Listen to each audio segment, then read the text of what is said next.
Call this meeting to order, our work session for February the 12th.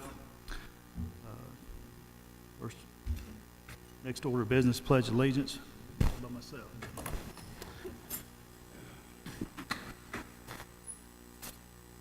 Allegiance to the flag of the United States of America and to the republic for which it stands, one nation under God, indivisible, with liberty and justice for all.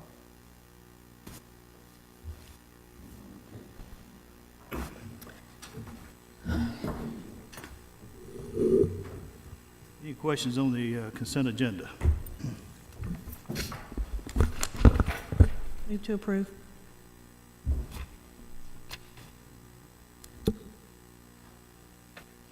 Director, you're up.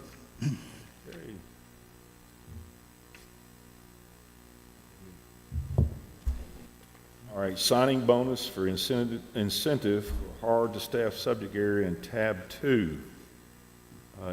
We have signing bonus, or early signing bonus occurs prior to, what, Dr. Anthony, is that March 21st? March 1st. We'll be having our recruiting fair coming up here on the 23rd of February. On the early signing bonus, we for those hard to fill, which are chemistry, physics, world language, ESL, and also the board certified behavior analysts, we provide a one-time signing bonus of $3,000. That would include a $2,000 for early and $1,500 for each semester. Is that correct? All right. And kind of looking over kind of what I thought we would start doing, I know we haven't done this, but we start tracking how effective this is and how effective it is using our bonuses. From the previous years, we had I think it was in 2017-18, we had 14 were signed for early bonuses. And that total overall for that fiscal year 2017-18 was 63, and of those 63, we retained 95.3. Is that correct? So we maintained that. I noticed this year we're currently we had 39 total, so we put a little drop off there, which probably means that we're keeping those and we're not having to go look for them. We went down a little bit, we spent in the 2017-18 fiscal year, we spent $28,000 on early signing bonus. This past year that we're in currently, we spent $16,000 for an early signing bonus. So we try to get those as quickly as possible. So we do see, and we're going to be tracking this along the way, more of longitudinal data to see how well over the span of time we're retaining our teachers that we're actually investing more in the beginning. All right, let's look at that and see how that. The signing bonuses are incentive for hard to staff areas. I just went over those with you. Of course, we've moved our recruiting time to the 23rd. I'm not so sure that we might have to look at even moving it even back into January. A lot of them are already, systems are already doing it in December and early fall, late fall. It's when we look at the number of teachers that are coming out of our educational programs, MTSU and things of that nature, we're competing with not only Murfreesboro City, but we're competing from a lot of systems around us. So we may have to look at that in the future.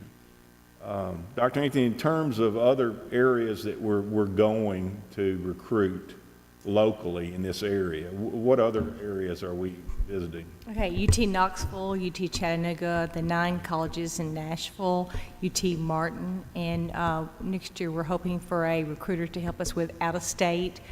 We've identified, and I've worked with the National HR Organization to identify how many graduates are coming out of each of the universities and their subject areas. And then I've been working with the Title II out of Washington State to get a list where that we can kind of home in and maybe do more out of state. For instance, in Illinois, in the Bloomington-Normal area, they have a big population of training SPED teachers, and so that's one of our big areas that we're needing to do, and we could hit 5 universities in 4 days. So some training and strategies on that, especially from October to April. That would be a big help for us in the future. You know, I think anything that we can do to recruit in the beginning so that we can fill some of these hard-to-find positions, like math is getting a real issue even for every grade band to find these teachers. So we're going to probably have to look and do some things differently. You know, one of the things today, we spent some time on the Hill. I remember we were talking to one of the state legislatures, and they were talking about, you know, one of them mentioned in terms of South Carolina. South Carolina has a lot of work-ready people that live there, people that have gone through training, but they don't have the jobs. We're kind of the opposite. We have the jobs, but we don't have the people that are ready to work. So that's a testimony to the economy that we have. If you drive around here, you don't have to go very far. You'll find a help wanted sign. So that's some things that we have to look at as we look for our teachers. Board, any questions? All right, Director, let's move on to number 10. All right, number 10 is the summer conference training, Rutherford County Summer Conference Training Assist Technology support tab. Contract with Jessica France to serve technology consultant and technician to set up and provide technical support for assist and conference for new teachers, July the 19th through the 22nd of 2019, and the summer conference for all RCCS teachers, July the 22nd through the 24th through the 2019. The total expenditure of $650 will be covered by Title II funds.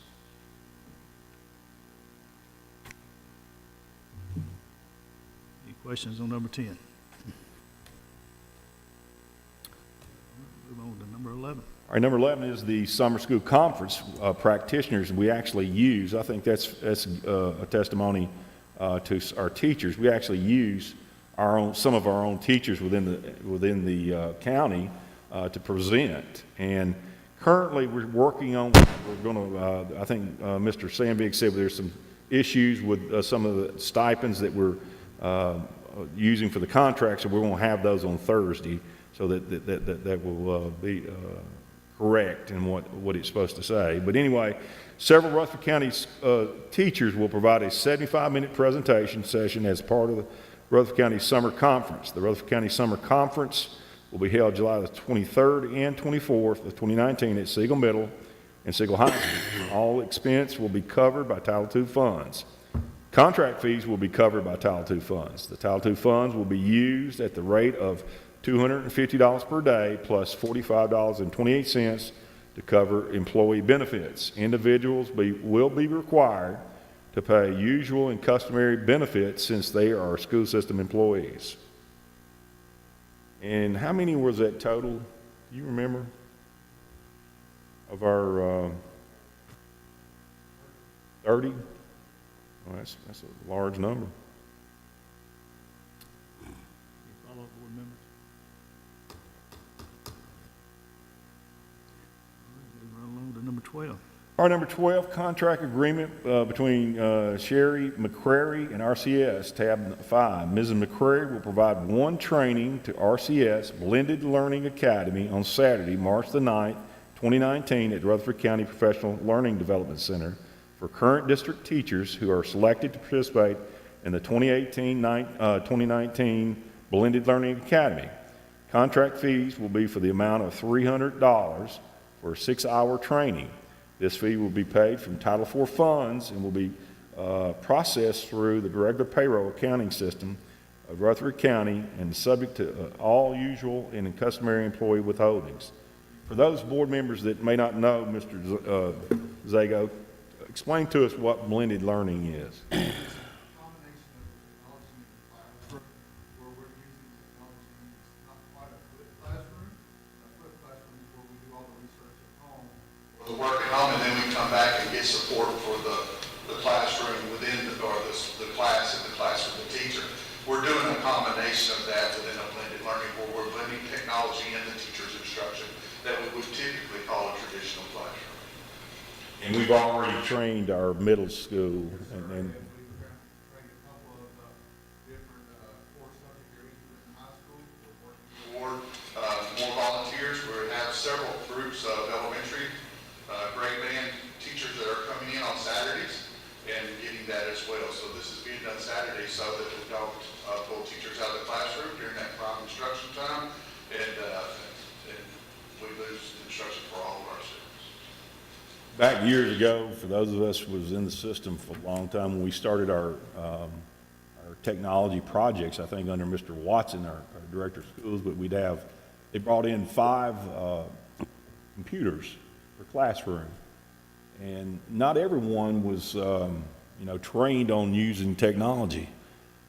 And I would like to tell you that all of those computers were very effective as far as instruction is concerned, but some of them gathered dust. So I think it's a good thing that we actually train our teachers on how to use that, because that was one of the issues. How can you use 5 computers in a classroom? Well, you can if you use blended learning, where you have a rotational stations where some will be actually working maybe paper and pencil, and then some will be working on the computers as you rotate around. So I applaud that we do those things, that we prepare first so that we know that they're actually using the technology in the classroom.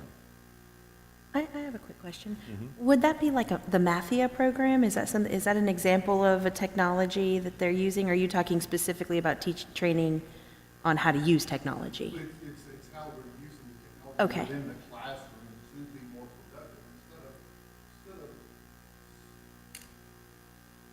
taking one part away or replacing something just with technology, not being an additional effect. Because within the classroom, we're finding we're teaching how to be greater at the instruction, causing more student learning within the technology. So it's not a It's not particular the replacement program? of- Okay. Through technology, it's additional instruction for the teachers to use this to be more effective in the classroom. That's the easiest way. And one of the things too, when we talk about use of technology in the classroom, it's students using it. The teacher needs to know how to set it up and obviously, address issues as they arise, but we want the students using it, and that's one of the things that you can do with blended learning. You can get that process of having them use those things. I've been very fortunate to go out, and I've seen it in the middle schools, and I've seen it in some elementary schools, because I think they've done this, we haven't called it blended learning, but they've been doing it for a pretty good while In now. some of our classrooms, yes, sir. Yeah. Any other questions? Number 13. All right, number 13, facility use approved for exemption pursuant to Board Policy 3.206, public education schools and institutions, post-secondary education institutions, private universities and colleges, governmental entities or agencies that provide benefits to the Rutherford County school system or have an in-kind relationship approved by the Director of Schools may request the Board of Education to allow an exemption from the use of facilities fee, which the board may allow or deny based on the details of the specific requests. The following groups qualify as from the policy for exemption. These would be Cub Scout Pack 307, Pinewood Derby, Cystic Fibrosis Foundation Awareness Walk, River Oaks Community Church Free Community Sports Camp. Now, the following are the ones that were approved without an exemption: Barfield National Inventors Hall of Fame Camp Intervention STEM Enrichment from June the 10th through the 19th and June the 14th through the 19th, 9 a.m. to 3 p.m. 4 classrooms calculated at a fee of $300. At McFadden, the Tennessee Cougars AAU basketball practices February the 14th through the 19th and May the 5th, through May the 5th, 28th of 19. Sunday through Wednesday, 2 to 5 p.m. and 4 to 6:30 p.m., $18 an hour. Kittrell Elementary, Tennessee Connection, AAU basketball practices, February 15th through June the 30th of 2019, from 5 to 8, Monday, Wednesday, and Friday. The gym at $18 an hour. Stewart's Creek Middle, Smyrna Stunners, 8 and under baseball and baseball practices from February the 20th through June the 26th, 2019.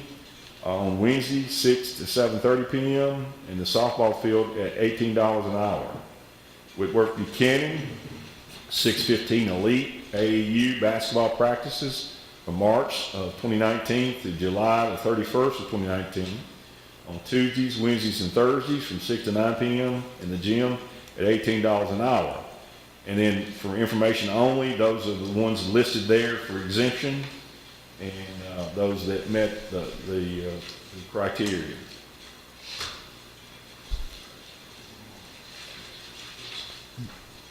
Okay. All right, number 14, financial matters, tab 6, general purpose school budget amendment, accounting. This amendment uses $40,000 of unbudgeted growth in local sales tax revenue to fund a transitional position so that training can begin for Jeff Sandvig's replacement. Mr. Sandvig will retire at the end of July. We'll be posting the position, or we already posted it? We posted it already, okay, and when does it go? Next Wednesday at 11 p.m. I haven't checked. Have you checked the applicants? Okay, so we're getting some applicants. So what we wanted to do is to bring someone in that could work along with Mr. Sandvig during this budget time. I think we'd all agree Mr. Sandvig's done a great job at our budget, and it's not an easy task by any stretch of the imagination. And the person, whomever it may be, that comes in will need to be part of that process this year as we go forward for the next fiscal year. And it would be good to have Mr. Sandvig there as they go along.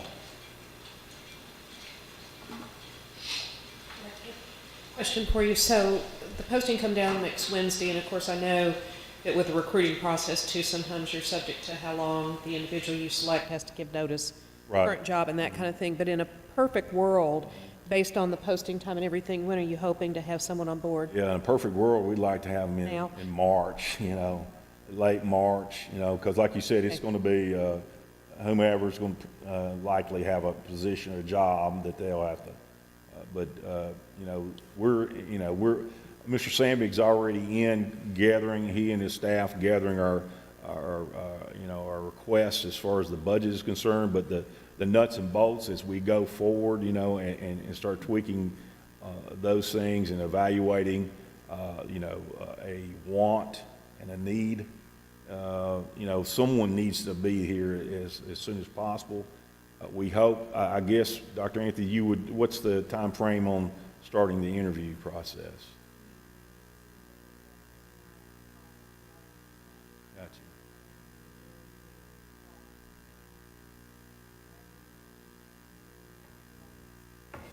Have we posted the position anywhere other than just on our website?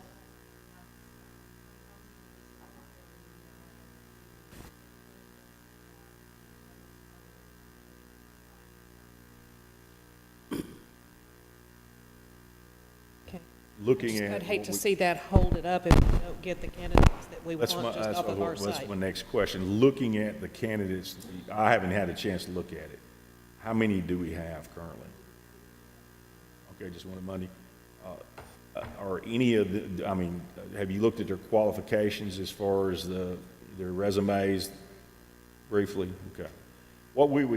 Here's how we normally do it. Obviously, Mr. Sandvig would be a big part of it, but as we get the applications, they come in, Dr. Anthony usually pulls those, and in this case, we would have Mr. Sandvig sit in it, look at the qualifications, look at the experience level, and then make a decision from there in terms of who they bring in to interview. And then, and I don't know, we haven't even talked about the committee who would sit in. Obviously, Mr. Sandvig, I would also request, Mr. Sandvig, some people from your department be on the panel. And then from there, they submit to me their top 2 choices, and then from there, I make the decision. And I completely agree with getting somebody on board as soon as possible to train with Mr. Sandvik. And I think we would all agree that this is a huge position. Absolutely. And this person is going to be walking into some pretty big shoes to fill. Thank you, Mr. Sandvik. And I say that out of both sides. No, all kidding aside, the reason I asked the question about where the job's been posted is, and based on past experience, I would not like to see us be in a position 2 weeks from now where we haven't really found that one strong candidate that we think is the perfect fit, only to have to go back to the drawing board and start posting the job in other places then to make sure we get the right Did candidate. we not put that on the county like we did with our staff attorney?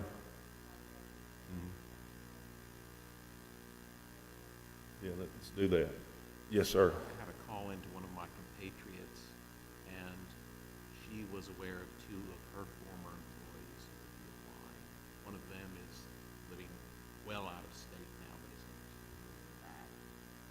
They are both CPAs, so word gets out pretty well. Well, and yeah, I'm glad to hear that, but even more so thinking about, again, the size and scope of your position, if we are recruiting and looking at candidates even from out of state, that, as Dr. Anthony well knows, considerably adds to the timeline of that whole interview and recruiting process. And boy, in a perfect world, we find the right person the first time and get them on board with you as quickly as possible. But I want to make sure we don't leave any stones unturned where it drags the process out longer. Does that make sense?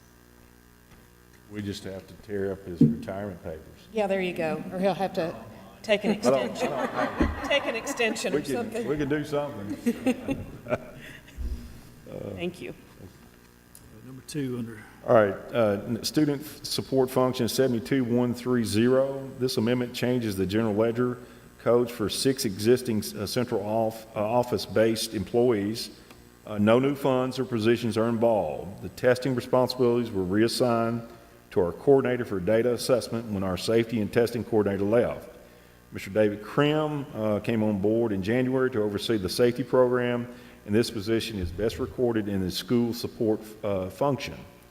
Our athletic director and lead athletic director are being moved from other salaries and wages, object code 189, to the supervisor/director object code 105.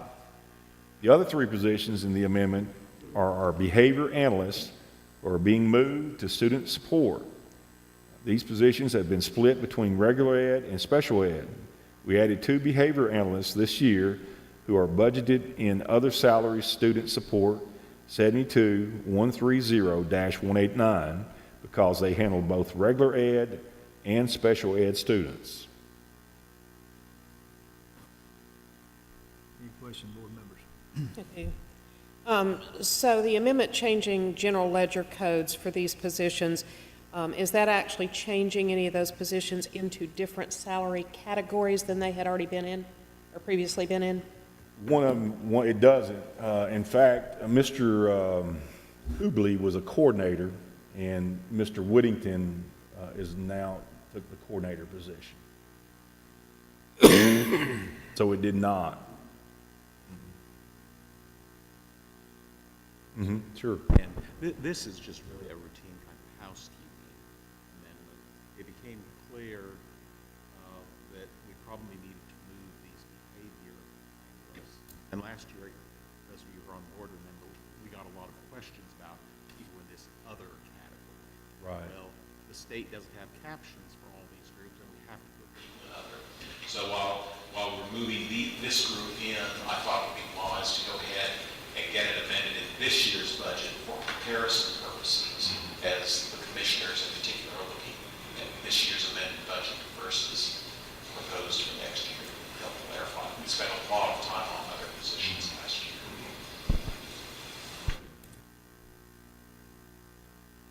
Any other questions? Director, number 15. Okay, we got proposed policy changes, tab 7, policy 1.407, school district records, has been updated. The name of the district public records request coordinator. So we has been updated to name the role of the district public records coordinator. B, Policy 3.201, Safety. TSBA recommends including a provision for reporting all safety and security plans to local law enforcement as required by law.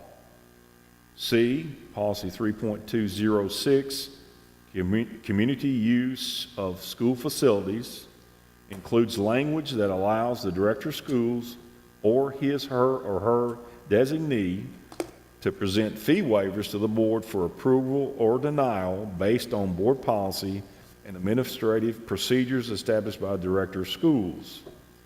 Policy 4.211, Work-Based Learning Program. State Board of Education Policy 2.1035 requires board to adopt process for evaluation and assessment of work-based learning experiences. E, Policy 6.404, Acquired Immune Deficiency Syndrome. TSBA updated Policy 6.404 to include the language regarding infection control pursuant to the requirements of the State Board of Education, Policy 5.300. F, Policy 6.502, Foreign Exchange Students. Foreign exchange students, Policy 6.502 has been updated to give principals the discretion to determine the number of foreign exchange students placed in their respective schools.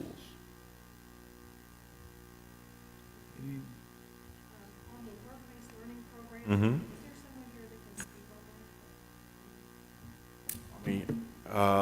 Work-based learning programs are in our CTE programs and our course of study. I can't remember if they have to have the program in their job. I think they changed that, tweaked that. Their experience doesn't necessarily have to be in that program of study. Is that correct, Dr. Andy? Do you remember if they about that? Had to be in the, yeah. Right. But I think they changed that. Mm-hmm. It's where where the seniors in their last year of those that particular course in which they're taking, they can take get some experience in a.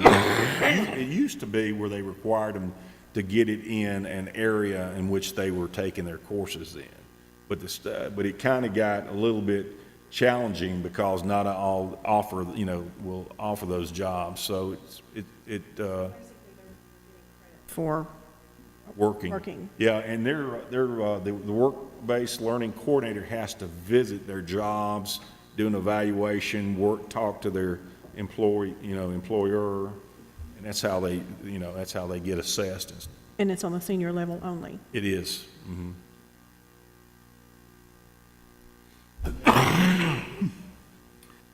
All right, number 16, insurance update. Dr. Anthony, you have anything for us there? Some items that have come up since the insurance meeting that at other committee meetings I've attended. There will probably be, it's in the hopper, a change on our basic life insurance and our accidental death and disability, death and dismemberment insurance, which is an optional insurance, opening those policies up to board members who might be interested. That should come to the insurance committee in February. And that came up at budget committee last week. And then there is still discussion, and it may go to the full commission. The full commission of the proposal to, they think they may have enough information proposal to open up our medical insurance plan to elected commissioners, and y'all in the private act call commissioners of the school board, and their commissioners of the road board. That group with the elected official paying full costs. And y'all are eligible, and I think you are eligible to sign up for the state teachers plan. You might be under local government, but as elected school board members, you have that option.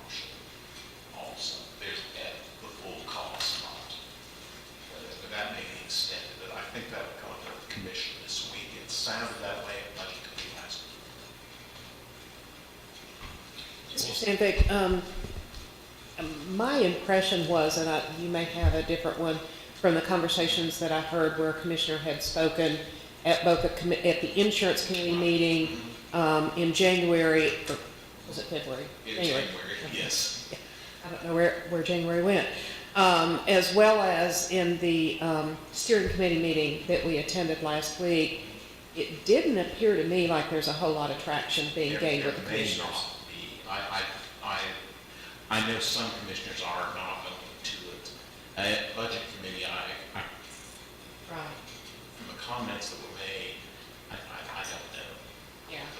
But I didn't see that they got much traction, and there are some concerns I know that are being presented, but I don't know how many of them had stopped to think about too, how much that insurance Yes. costs without any supplement from the There system. was a discussion of that at budget. I'm not sure who could afford it, quite frankly, but more power to them if they can. If I'm, no, go ahead. I think we even had one commissioner whose wife is a teacher, and that he was concerned that if, he would be forced to take it, which in turn, he was self-employed. So in turn, he would really raise his cost of his insurance. I did ask at budget last week, trying to clarify that issue. So whichever way, if they move forward on it, that the spouse employee issue would be handled the same for that group of elected officials as for all of our employees. I will tell you this, unless again, public sector is different from what I'm used to in the private insurance market. Even if it does pass and elected public officials are offered the opportunity to have that insurance coverage, if it's completely at that official's own expense, it's not going to qualify as a mandated plan that would kick a spouse off another plan or what have you. It would have to be a purely optional, voluntary sort of thing if there's no contribution. And the other thing I wanted to make certain was, in instance of, probably we're talking about the same commissioner, who is on our plan as a spouse, that he, again, would still not be treated differently because of, I was trying to get both sides of that. Exactly. And make sure that the motion clarified. With the new rule as far as if a spouse has other coverage, they can't stay on our coverage, right? If I may also add on to that, I do think probably ought to mention, Mr. Young, if you're in agreement, what happened at the steering committee last week. We did go in front of the steering committee to make a request that they consider allowing the school system to have at least one other voting seat on the insurance committee. And very disappointingly, it did not go well at all.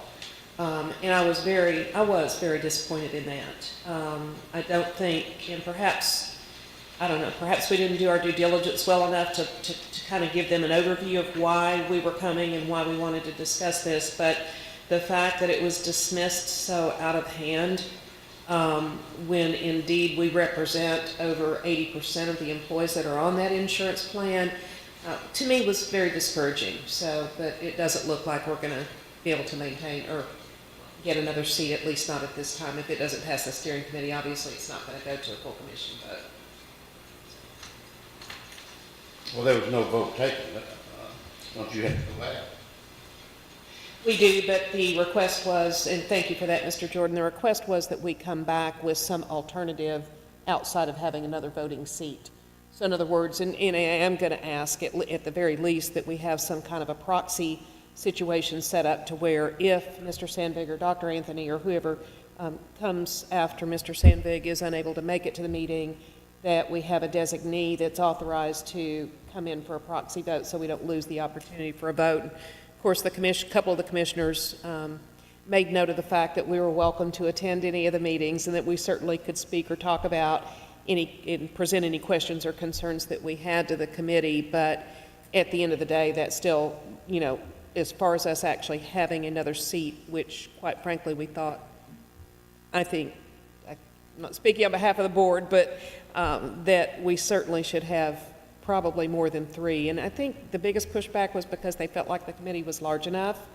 But again, there was no thought or consideration to the fact that, well, what is the rest of the committee made up of as far as different departments and so on? Because I know one commissioner said, well, then we would have to give the road board another seat, and I think perhaps they missed the point, and maybe I didn't articulate it well enough, that that's not the point. The point we're making is that it should be representative of the number of employees that this board represents. And so saying that another seat for the road board would have to be done doesn't make any sense. So, I would be remiss too, I think it was brought up, and I think I discussed it with Anthony and Mr. Sandvig about the attendance. And I think one of the things that, you know, and I get it, you know, that, you know, sometimes agendas don't come together as quickly as possible, but you can correct me anytime you'd like,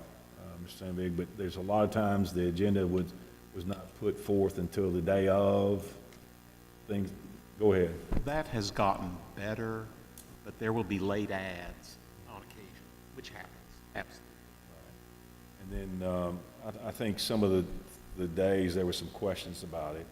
As I looked down at the bottom of the form, it said something about only 40% of the members of the committee met all 15 meetings or whatever it was that was looked at. So it would appear to me that there'd been attendance had been problematic, pretty widespread, you know, and I think sometimes I like that idea about proxy, because there's a lot of times, like Dr. Anthony was in a monitoring for the state meeting and could not attend, and Mr. Sandvig, then there's a lot of things he has to do too. So I think if we could get that part in there, you know, where we could have a proxy vote, I think that would go a long way.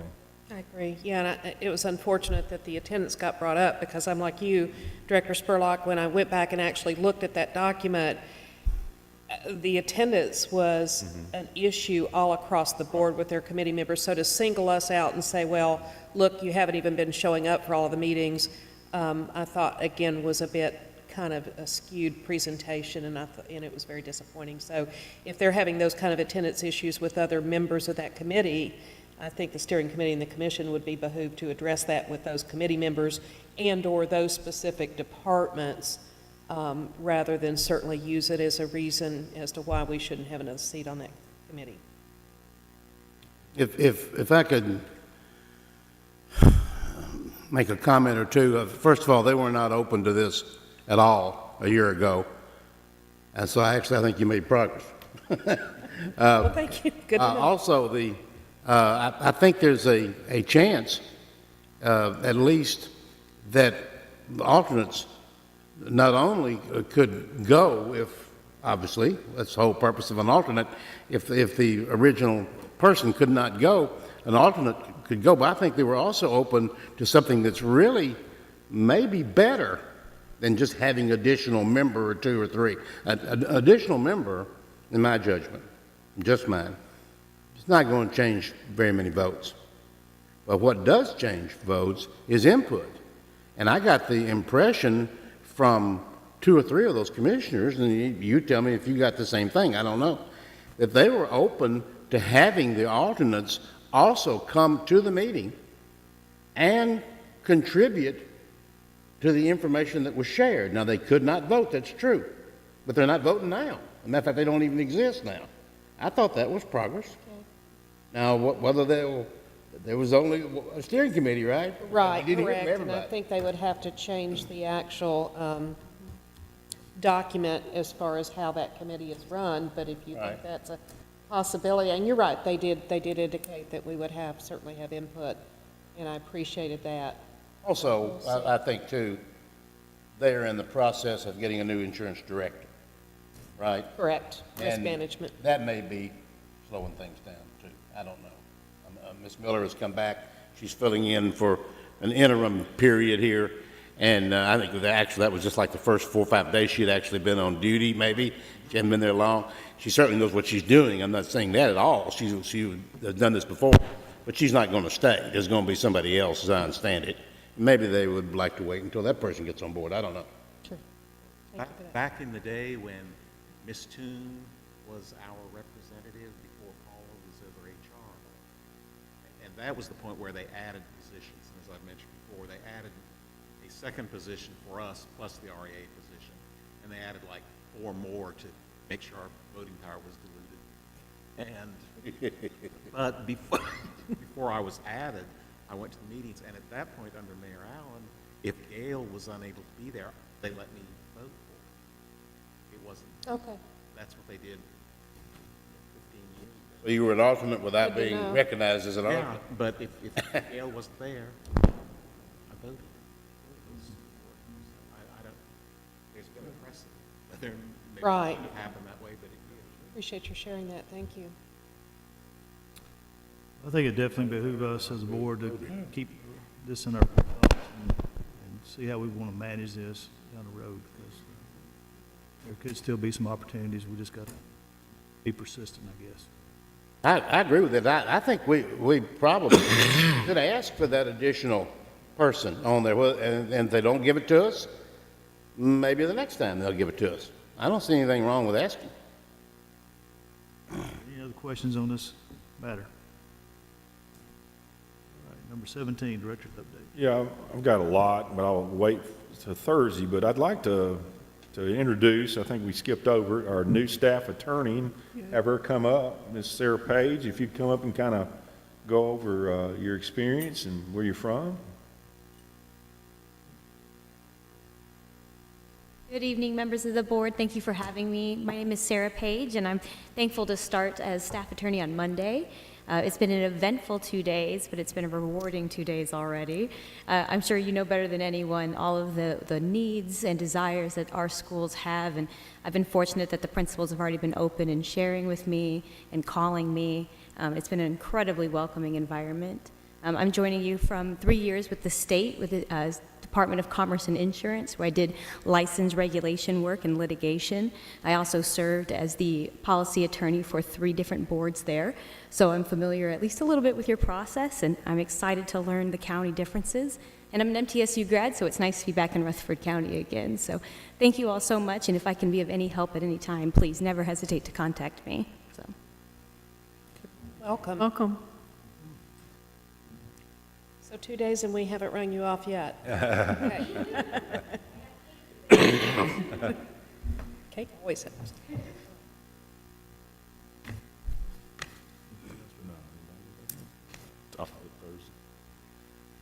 All right, number 18, Tennessee Legislative Network. Mr. Young, thank you. Actually, I'm going to hold my actual TLN report for Thursday, but I don't know if this would be the appropriate time for us to talk about the resolution that Mr. Reed has brought to us for review, or if you want to wait till general discussion. I don't know that it matters, does it? Doesn't matter. Okay. Mr. Reed, take the floor here, and then I've got a few questions for him. Sure, as the board will remember, the last board meeting, we talked about doing a resolution to raise the Board of Education concerns with respect to vouchers and the proposed education savings account that has come up with the state legislature. So towards that end, I've drafted a proposed resolution for your consideration tonight, which we'll have before you vote on Thursday. So if you bear with me, let me read through this here, and then to the extent you have any comments or questions or changes that anybody wants to make to this resolution, now's the time to make it, because we can make them before Thursday, and I can bring you a revised version for Thursday for you to vote on. So, Mr. Reed, question for you then. If the board has, because people are going to want to take this home, I'm sure too, and look it over, when would kind of be your deadline as far as any of us communicating to you Thursday any morning would changes? be good. So if you have changes to this or additions you want to change to this, send it to me by Thursday morning if you could. I'll give you all day tomorrow and tonight maybe to work on it. Thanks. Okay. So bear with me, I'll read through this. But this is a resolution of the Rutherford County Board of Education in opposition to school vouchers and education savings accounts. Whereas the legislature for the state of Tennessee has resumed session, and a number of paid lobbyists and private for-profit companies are seeking to have the state of Tennessee adopt a voucher program by which public school funds are diverted to private companies and private interests. And whereas many of the lobbyists and private companies and organizations are out-of-state companies and organizations spending significant sums of money to advance their agenda through a voucher program, and whereas the public education system of Tennessee is best managed by Tennesseans for which it serves and not by out-of-state companies and organizations, and whereas voucher programs hurt public education by taking dollars that would otherwise go into the public school system and giving those dollars to private interests, and whereas every public school system in Tennessee has cost to maintain a free public school system, and any funds taken from the public school system for private vouchers are not likely to be replaced by the state, and whereas school vouchers likely will lead to tax increases as local governments would need to increase property taxes to pay for the lost revenue from the state going to private voucher programs, and whereas a loss of tax dollars will reduce funding available for academic programs and teaching staff at public schools, and whereas school vouchers send public dollars to private schools, creating a two-tier school system not open to all students, and whereas studies of voucher programs in Indiana, Louisiana, and Ohio have shown that students enrolled in private schools through vouchers perform academically worse than they performed in public schools, and the New York Times has reported such problems, and whereas studies have shown that students attending private school through vouchers in Indiana and Ohio score lower on reading and math tests compared to similar students in public schools, and whereas voucher programs do not fix lower performing schools but undermine such schools' ability to improve and perform better, and whereas paid pro-voucher lobbyists have lobbied for voucher for the last several years, and whereas the paid pro-voucher lobbyists are now attempting to achieve their goals through rebranding their campaign through education savings accounts, and whereas education savings accounts are the equivalent of vouchers and divert funds from the public school system to private schools and private benefit, and whereas funds diverted to education savings account will result in higher taxes in order to fund Tennessee's public school system, and whereas diverting public funds to education savings accounts results in no accountability over those funds to ensure that education dollars are actually being spent on academically successful programs in schools. Now, therefore, be it resolved unanimously by all the members of the Board of Education that the Rutherford County Board of Education opposes legislation establishing school vouchers and education savings accounts in Tennessee, as school vouchers and education savings accounts hurt the free public education system, divert limited state education dollars to private interests, will result in a requirement for an increase in taxes, and have been shown to hurt the academic progress of students, signed by the Rutherford County Board of Education by all the board members. That's a proposed resolution, and to the extent any board members have additions, changes that you want to make on this, you're welcome to email those to me, and I will present that back in a revised format for your consideration on Thursday night. There's also been talk with maybe the city school boards doing a joint resolution with us as well. So city school system has not yet seen this language. So if they're comfortable with the language that we have here, we may have that by Thursday night. If not, we'll have it at a subsequent time. So if we're able to get this finished up on Thursday night, then you can get it to the city on Friday Yes. for their chairman to Look at, yeah. take to their board. I do think it's important, maybe you go ahead at this point and adopt the resolution Thursday night by yourself regardless, so we have that acted on, so we can go ahead and have that in place. And then if we get things from the city in time, that we can do the joint resolution, or either follow up at a subsequent meeting, or possibly have that Thursday night. Excellent idea. So if you do have changes, the quicker you get those changes to me, the quicker I can send this to the city. Any questions for Mr. Reed? Thank you. Mr. Reed? I would like to, while we're still on the subject of the resolution, we had talked about, after Mr. Hodge brought this up at our board meeting, was it last week? Okay, anyway, at our last board meeting, we talked about the possibility of not only inviting the city school board to join us and make this a joint resolution, but also inviting the county commission, in that we might have more impact with our legislative delegation when they see that it's not just the school board, even though certainly we would sure like to think that being the fourth largest school district in the state of Tennessee, that even just our impact would be something, that it might have more punch if we got the commissioners on board with us as well. So I do know we've got several new commissioners, and I think there may be some commissioners that are not very familiar with the whole voucher issue. So we did take and deliver some information to the steering committee last week, but of course that's not the whole commission. So we are looking at, and maybe talk a little bit more about this on Thursday, just kind of laying out more of a definitive strategy and timeline for some things that we ought to do and how we ought to go about carrying this out, because I wouldn't want to take it in front of the full commission without being comfortable that we know where they, or at least where we think they stand on it. And I think Mr. Stevens, and I think you were there, Mr. Jordan, correct me, Mr. Stevens invited us to come back first to a steering committee? Or, yes. Yeah, and be formally on the agenda. When we talked about the vouchers last week, it was really, they were just kind enough to let us be a part of general discussion, and it had been a 2.5-hour meeting, so none of them, I think, were interested in staying a lot longer. So we'll get formally on their agenda for their next steering committee meeting, but time obviously is of the essence, and we have to catch them when their meetings come, so we'll need to start working on that, but I'll have more to share on Thursday. I'm absolutely amazed at the out-of-state. I mean, it's like a poor analogy. It's like a person standing at a slot machine. They just keep putting money in and thinking that, well, eventually this is going to pay off, eventually. And they have put in millions of dollars trying to get this stuff passed. And evidently, and maybe Mr. Hodge can really talk better than anybody here, because he's been fighting this by himself for a year or two when he had your spot and of dealing with it, and it did no good. But we have so far blocked this from happening so far, and it's not just us, obviously. It's school boards from all over the state that have, and I think there's some differences down there. First of all, they've got a lot of new people.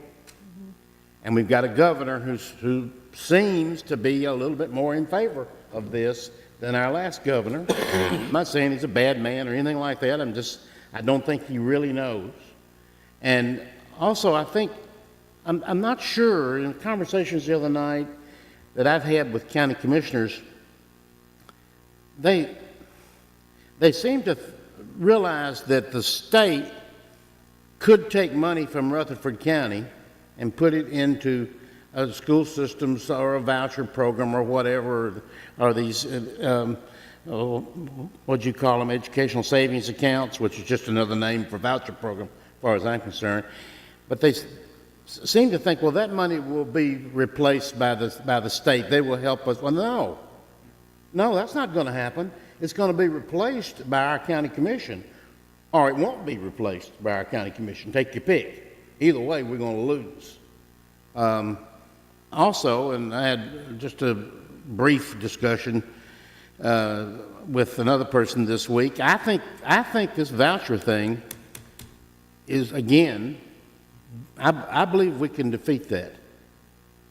It may be closer, and it may take more effort, but and Mr. Reed, this resolution here is, without just studying it, seems really good to me. I don't know what the rest of you think about it, but, and that last paragraph says it all. We have really got to make our point to the state government. I don't think they really have investigated this, what this is going to cost them, which is us, right? But it's going to cost them out of their budget forever. And you know how programs are. Once a program gets passed, it never goes away. And it'll take a lot of money to sustain this over the 90-plus counties in Tennessee. And it's not, and we've got all kinds of evidence, it's not going to be effective. It's not going to improve student test scores. It's not going to improve any of that. Thank you, Mr. Jordan. And actually, if I may continue on that just a little bit, and go ahead and put this out there today, and we can talk about it again more on Thursday. one of the things that has been discussed, and Mr. Reed, you may want to come up and speak to this because you and I touched on it briefly the other day, is if it does get to a point where, whether it's voucher or ESA legislation, you know, a rose by any other name, I call it lipstick on a pig, but it is essentially the same. It's been suggested that perhaps what we might look at doing is trying to get an amendment to the bill or bills that would carve us out. But Mr. Reed, when you and I spoke about this briefly the other day, you indicated that that might be a challenge. Would you mind articulating that to the board? What, you know, one of the main driving factors of the voucher bills with the state has been the lower performing school systems in Tennessee, Memphis, Shelby County particularly, and that has been kind of, you know, the strongest argument in favor of vouchers because there's apparently a problem in Memphis and Shelby County with respect to the school system. So at time, what Ms. Moore asked me is there any way to carve Rutherford County out of any proposed legislation for vouchers or ESAs because the school system here is doing well. You know, like other student school systems, Williams County is doing well. Many counties in Tennessee are doing well and don't have a problem. So while you may have some of the metropolitan counties, such as Davidson, such as Shelby County, may have issues with their school system, those issues are not common with respect to all the other 88 counties in Tennessee, or certainly the majority of counties in Tennessee. What the state legislature has done at times with respect to legislation is tailored legislation based on population amounts for particular counties, and saying, you know, while a bill may be of in Tennessee, all legislation has to be equal throughout the state. So you cannot pass a law and treat people in East Tennessee differently from people in West Tennessee. You cannot treat people different in Hamlin County versus, you know, Rutherford County. So, and that's just a basic constitutional premise that whatever laws are established by the state have to be of equal application to everyone. What the legislature, though, has done from time to time with respect to legislation to carve out exemptions that might be only applicable to larger areas or larger metropolitan areas, they have at times had legislation approved that will be based on population categories. So like if a county has a population of 1.5 million or more, then this rule applies. If it has if it does not have that population level, then that rule may not be applicable, because there are differences there's real differences with respect to how much population lives in an area and to whether whatever needs are being addressed by the law should be applicable to that group and that county or not. When you get into that issue and try to carve things out counties based on population, there are potential constitutional challenges to that, and there are arguments that could be made that saying that changes the law with respect to a law supposed to be of equal application no matter what county you live in. But there has been times when the legislature has approved laws which say, well, we're going to approve this law for counties of a certain 1.3 million or more. And this law does not apply to counties that are less than 1.3 million. And that type of stuff has happened. Whether that is an avenue that could be pursued in this case or whether there's any legislator that's open to consider that, I don't know. It's a thought. And it's something probably the legislative legal staff will want to look at to see, because their legal staff will want to make sure they are comfortable doing that. As a device that the legislature has used at times to tailor laws for certain areas that might be more applicable to certain spots in the state and less applicable to other parts of the state. In this case, while we've got maybe issues, where there may be issues in Shelby County with respect to their school system there, those are not common issues, certainly in Rutherford County and many of our surrounding counties here in Middle Tennessee. If I may, just pulled something up, because just to share with the board what we're up against in terms of this whole rebranding from the voucher to the educational savings accounts. I just want to read something to you real quickly that was posted by one of these pro-voucher groups, trying to explain, I guess, to the community, since it was on social media, as to why these education spending accounts are different than vouchers. And I'll ask that you hold your thoughts until I'm done, and probably no laughter, but anyway. Education savings accounts answer the problem, this is their quote, of government overreach into private or homeschooling, parentheses, unlike vouchers, because, number one, the money goes to the parent, not another school. Number two, it's optional. Number three, there's no mandate for 10-ready testing or a particular curriculum. Number four, ESAs can also be used to attend a different public school. Okay. None of them hold water, obviously. Those and would be they're reasons pretty not to ridiculous. Yeah. Thank you. Money goes to the parent, not another school. Okay, so the parent gets a savings account, and we've talked about this. I know I'm preaching to the choir here, but I'm hoping, if anybody from the general public decides to actually watch our work session, maybe it'll help educate a little bit better that, so you create a savings account and the parent says, okay, well, I'm going to pull my child out of public school. I'm going to take my savings account and do it myself. And maybe they take that $6,000 or $7,000 or $8,000 or whatever it is and they plop their child into a private school, determine that's going to fix it. Well, first of all, I don't understand how, if they're using it at that school, their reasoning here could possibly apply that there will be no strings attached or no rules, number one. Number two, my question would be, and for these legislators also to think about is, okay, if they do that, they spend their money, the money's gone, and 3 months down the road, the private school expels the child, or the parent decides, oh, gee, this isn't working as well. I have a SPED student, and gee whiz, this private school can't provide all the accommodations the public school was making because they're required to by law, and because we want to, because it's the right thing to do. Do we then have to turn around and educate that child for the remainder of the year, incur all those costs, but recoup none of that money that we already lost that was pulled out of the system? So, yeah, you're exactly right, Mr. Jordan. I think their reasoning that they're putting out here for why these savings accounts are going to be even better than vouchers, that they really kind of made our case with this, more so certainly than they did theirs. But I just wanted everybody to kind of be aware of what the party lines are out there, because this is what they're telling our legislators up on the Hill to do. I'd just like to, I know we're talking about doing this Thursday night.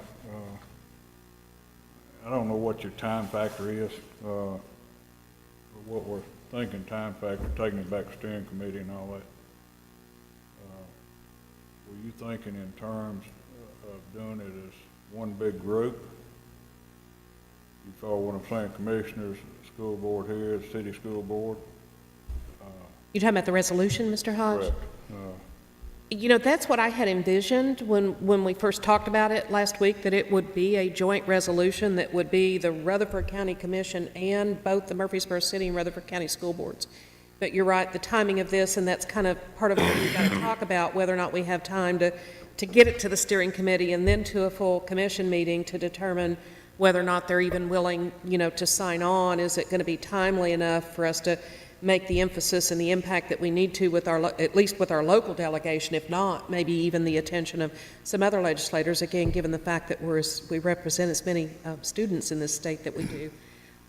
So I'm not sure I know the answer to that question. I'm open to ideas and suggestions. We talked about maybe even the possibility, one of the things I was going to talk about on Thursday, and I think Ms. Johnson had suggested this, and I thought it was great, that maybe we hold a joint meeting, a special called meeting with the city school board, and maybe even the commissioners, or certainly at least invite them as guests to lay all this out.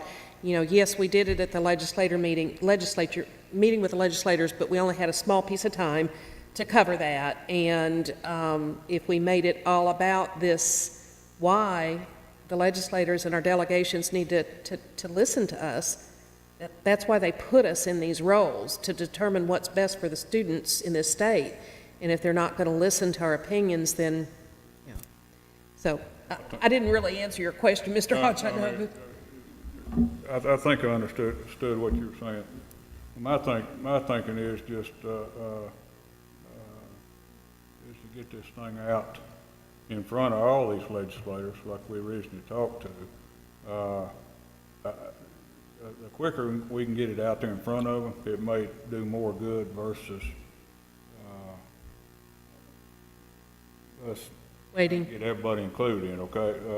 What I'd like to see, if we could, and this is just my personal opinion, because I think it's important we go ahead and put it out there, because it may do some good, you know, it may eliminate some stuff, bills they want to put, attach and all this stuff.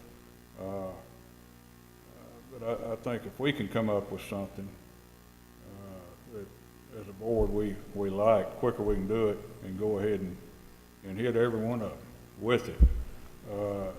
Then basically, somebody meet with the city, somebody meet with the commission, with basically showing what our resolution is, let them send one.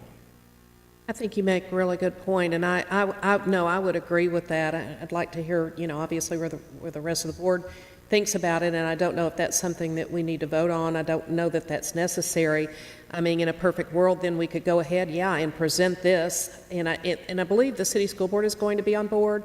Chairman Campbell certainly seemed very favorable about it. It's just a matter of them also looking at the language like we needed to. So I still think we can make it happen as a joint quickly with the city school board, and then perhaps down the road, if we can help bring our commissioners around, and I think a lot of them are already there, that they could even do their own resolution as a follow-up, and that it would still have maybe that impact that we've talked about. That does beg another question that I just had up for Mr. Reed. In this resolution, would it be appropriate, and I know I can email you this, but just so the board knows that I'm suggesting this, again, I keep thinking about the size of this district, and the size of this district when you marry us with the city schools and the number of students that they represent. Would it make sense maybe to have somewhere at the beginning of this resolution to address how much of the, what the size of the school system is and how many students and schools we represent? We can add that to that, yes. I think we ought to consider, Mr. Hodge made, I don't know if it's a motion or not, but the suggestion last year that we send it to everybody in the legislature, and I think that was, first of all, what harm could it do? And secondly, I think it did some good. I think if we do it, and the city decides to do the same thing we're doing, I think having two resolutions coming is probably a little bit more powerful than just having one. I mean, As a joint resolution? that's where I'm going with it. I mean, if they would want to, if they were agreeable, you know, whichever way, I think they need to be join us, whichever way. I mean, but I think it would carry more, if you want to say power or whatever, if the legislators got two different resolutions. I'm not sure when the city school board meets next. That's something we would have to look at and see. I do think it's important to get this resolution done in some form as soon as possible and get it in, because you've got just another month legislative action out of the Hill. Things happen fast down there, so I agree with Mr. Hodge that it should be put out as soon as possible. I can pretty well assure you things are working right now as we're sitting right here talking. That's correct. That's exactly right. I do like the idea of sending it to all of the Tennessee legislators, though, not just our delegation, absolutely. Mr. Campbell did ask me Sunday at church, and I didn't follow through on it, but he asked me, he said, are we getting close to both systems together having 60,000 students? And I said, we're right on the verge of it.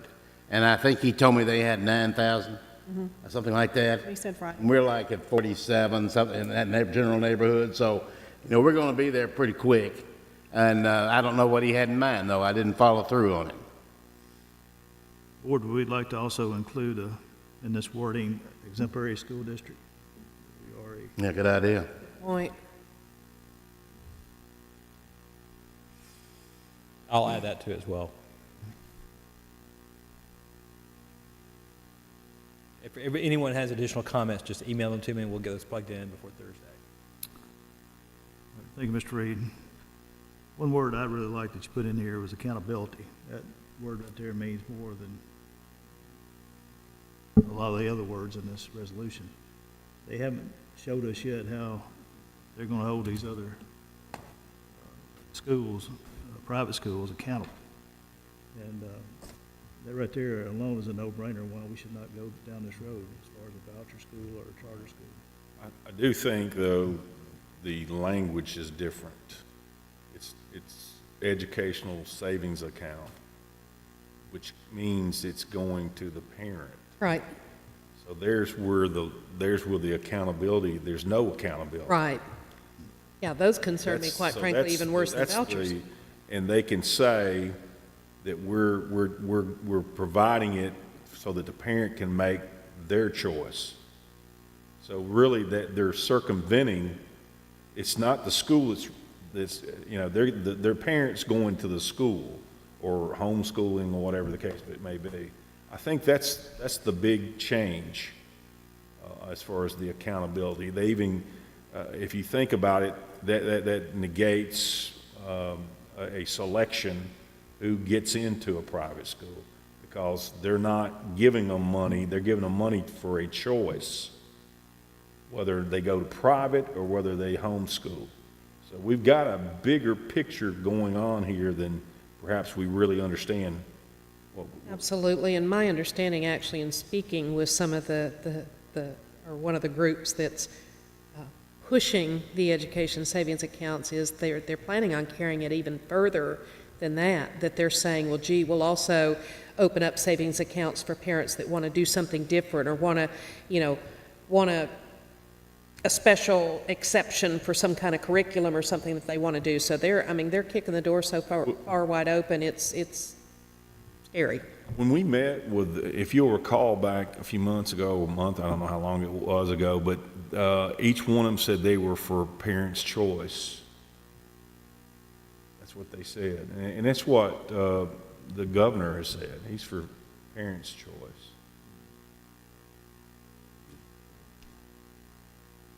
All right, good discussion. Any other questions on this? Okay, number 19, Mr. Hodge, Federal Relations. We'll see what we can bring Thursday. All right, it's number 20, General Discussion.